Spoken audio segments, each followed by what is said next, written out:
Gujarat is fully 5G enabled, something that most of the world does not yet have. This will make Gujarat a global leader in digital data platforms and AI adoption. 5G enabled AI revolution will make Gujarat's economy more productive, more efficient, and more globally competitive.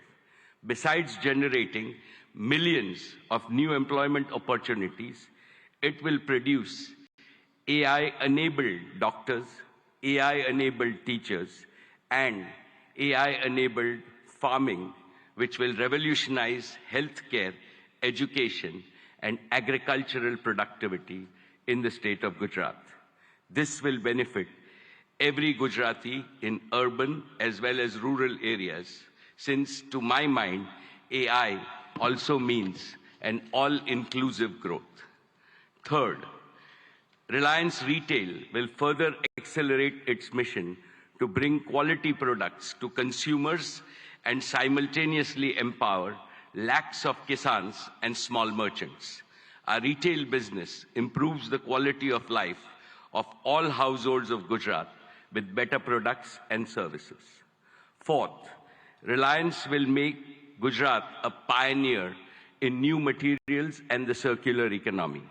As a first step, Reliance is setting up India's first and world-class carbon fiber facility at Hazira.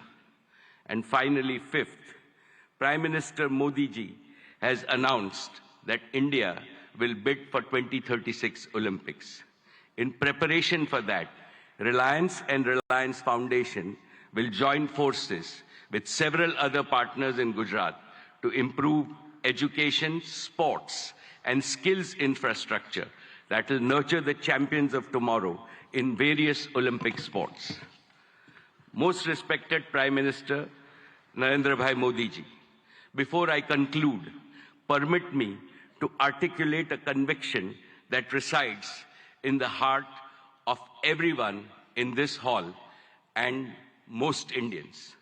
As Chief Minister of Gujarat, you used to say, Bharat ke vikas ke liye Gujarat ka vikas. And that is how you made Gujarat India's growth engine. Now, as Prime Minister of India, your mission is Dunya ke vikas ke liye Bharat ka vikas. You are working on the mantra of global good and make India the world's growth engine. The story of your journey from Gujarat to the global stage in just 2 decades is nothing short of a modern epic. Today, and in today's India, is the best time for young people to enter the economy, to innovate, and to provide ease of living and ease of earning to hundreds of millions of people. The coming generations will indeed be thankful to Prime Minister Modi for being both a nationalist and an internationalist. You have laid a solid foundation for Viksit Bharat, India as a fully developed nation in Amrit Kal. No power on earth can stop India from becoming a $35 trillion economy by 2047. All right, Reliance Industries